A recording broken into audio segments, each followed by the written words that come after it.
Hello viewers, আজকে আমি তোমাদের সাথে শেয়ার করব সালোয়ার প্যান্ট বা সেমি পাটিয়ালা সূত্র অনুযায়ী কিভাবে কাটিং করবে।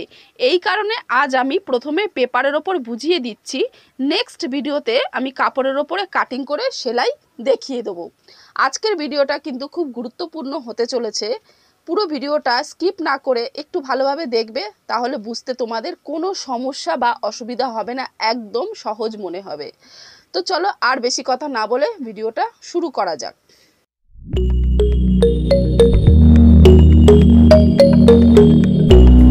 আমি পেপারের ওপর পুরো একটা সালোয়ার প্যান্ট বা সেমি পাটিয়ালা প্যান্টের ড্রয়িং করে নিয়েছি। এইটা হলো কোমর পট্টি এবং এই নিচটা হলো কুচির পোর্শন। তো প্রথমে আমি কুচির পোর্শনটা তোমাদেরকে বুঝিয়ে দিই। তার আগে আমি এই কোমর পট্টিটাই খাতাটা দিয়ে চাপা দিয়ে দিই, যাতে তোমাদের বোঝাতে সুবিধা হয়।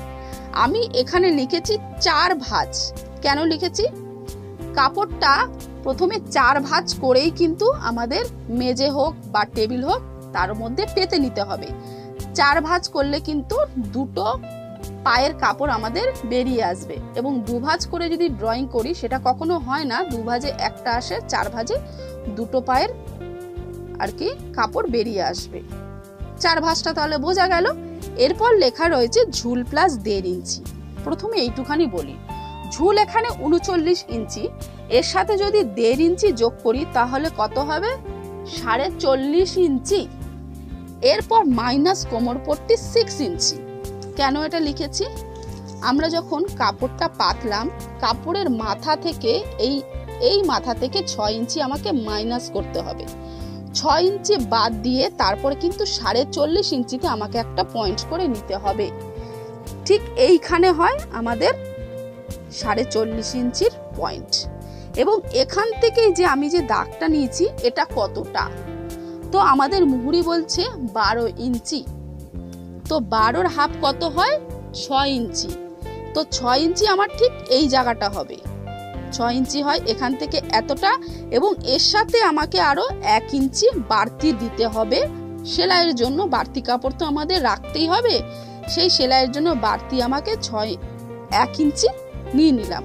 এরপর যে আমি এই ডিজাইনটা এরকম ভাবে দিয়েছি, তোমরা চাইলে এটা দিতেও পারো, নাও দিতে পারো, কোনো অসুবিধা নেই।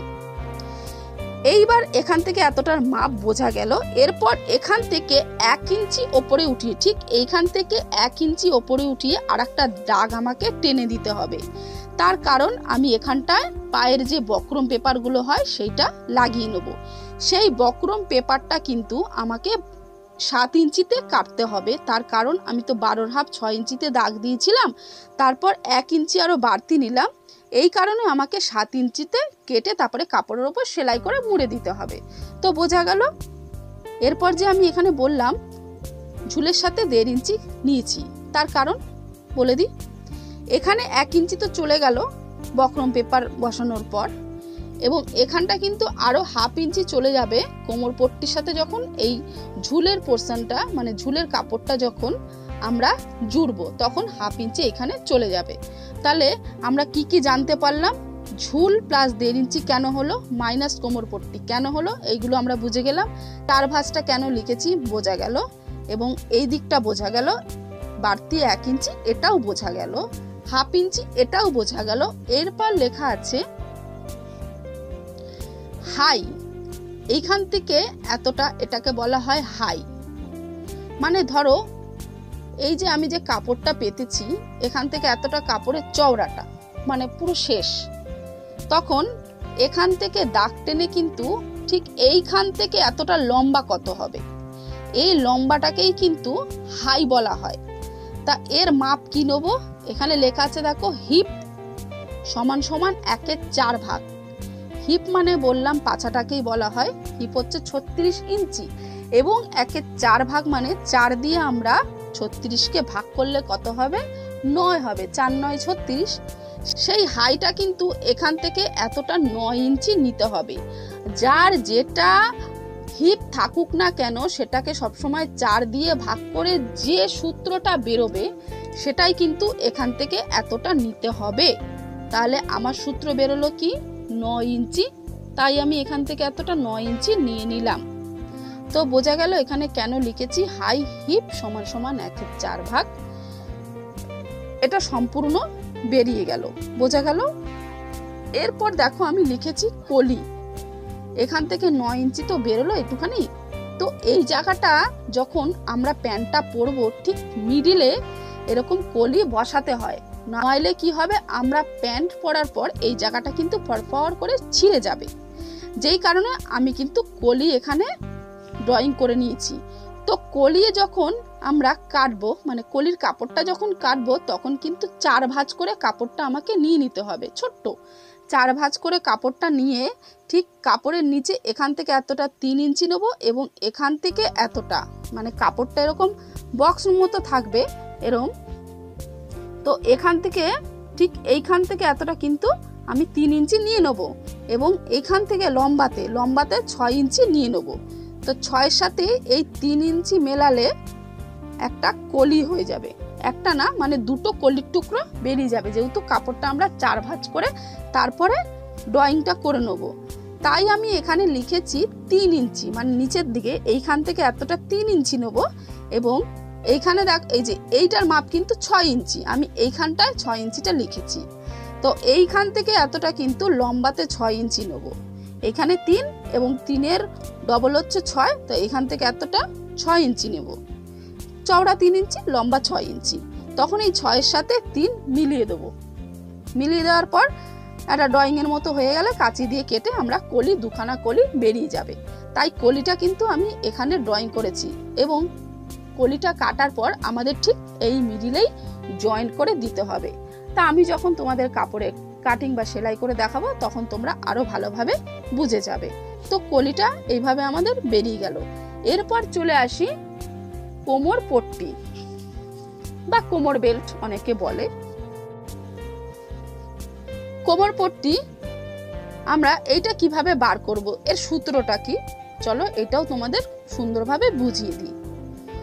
কোমর পট্টি যখন আমরা কাটবো তখন মানে ওই কাপড়টার ওপরেই আলাদাভাবে আমাকে কোমর পট্টিটা বার করে নিতে হবে। কোমর পট্টির চওড়া নেবো কি হিপ প্লাস 6 ইঞ্চি, এটাই আমি লিখেছি।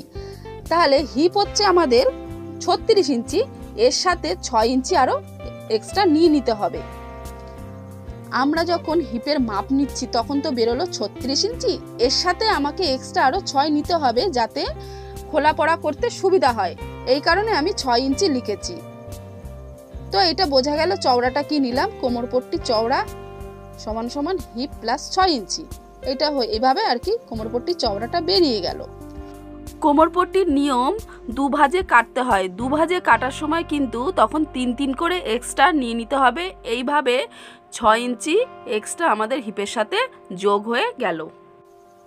লম্বাটা কিভাবে বার করব, এখানে লিখেছি 6 ইঞ্চি কোমর পট্টি প্লাস 2 ইঞ্চি, মানে আমরা যখন ফিতের মাথাতে মানে ফিতেটা এই কাপড়ের মাথা থেকে ধরেছিলাম তখন কিন্তু আমরা 6 ইঞ্চি ছেড়ে তবে এই ঝুলের মাপটা নিয়ে নিয়েছিলাম। সেই 6 ইঞ্চির সাথে কিন্তু আমাকে আরো 2 ইঞ্চি এক্সট্রা নিয়ে বের করতে হবে 8 ইঞ্চি। তার কারণ এইখানে হাফ ইঞ্চি চলে গেল, মানে চলে গেল বলতে এই যে এই ঝুলের সাথে নিচের পোর্শনের সাথে যখন আমরা সেলাই করব তখন হাফ ইঞ্চি চলে যাবে এবং ওপরে ফিতের যে করার জায়গাটা তো আমাদের করতে হবে, তখন সেখানে 1.5 ইঞ্চি আরো এক্সট্রা চলে যাবে, এইভাবে 2 ইঞ্চি বেরিয়ে গেল। তাই আমি লিখেছি 6 ইঞ্চি কোমর পট্টি প্লাস 2 ইঞ্চি, মোটমাট কত হয় 8 ইঞ্চি। তাহলে আমাদের কোমর পট্টির চওড়া নিতে হবে হিপ প্লাস 6 ইঞ্চি, মানে 36-এর সাথে আরো 6 ইঞ্চি এক্সট্রা নিয়ে নিতে হবে চওড়া, আর লম্বাটা নেবো আরো 8 ইঞ্চি। এইভাবে কিন্তু আমাদের কোমর পট্টিটা বা কোমর বেলটা বেরিয়ে গেল। বেরিয়ে যাওয়ার পর তখন কিন্তু এই কোমর পট্টি আর এই ঝুলের সাথে আমাদেরকে সেলাই করে দিতে হবে, আর বাদ বাকি যে এক্সট্রা এই যে কাপড়টা থাকলো এটা কিন্তু কুচি হিসাবে 2 সাইডে সুন্দরভাবে আমাদের সেলাই করে বসিয়ে দিতে হবে। তো বোঝাবার আর কিছু নেই, মোটামুটি তোমাদের খুব ভালোভাবে আমি বুঝিয়ে দিলাম, হয়তো তোমরা খুব ভালোভাবে বুঝে গেছো। এর পরের ভিডিওতে আমি তোমাদের সরাসরি কাপড়ের ওপর ড্রয়িং করে কাটিং করব, তারপরে সেই প্যান্টটি সেলাই করে দেখাবো। আজকের এই ভিডিওটি তোমাদের কেমন লাগলো অবশ্যই কিন্তু আমাকে কমেন্ট সেকশনে জানিও, এবং বুঝতে যদি কোথাও অসুবিধা হয়ে থাকে তবুও কমেন্টে জানিও, আমি তাদেরকে অবশ্যই রিপ্লাই করব। আর যদি খুব ভালো লেগে থাকে একটা লাইক করে দিও এবং সাথে সাথে শেয়ার করে দিও। আজকের মতো এইটুখানি, নেক্সট ভিডিওতে দেখা হবে পার্ট 2 নিয়ে।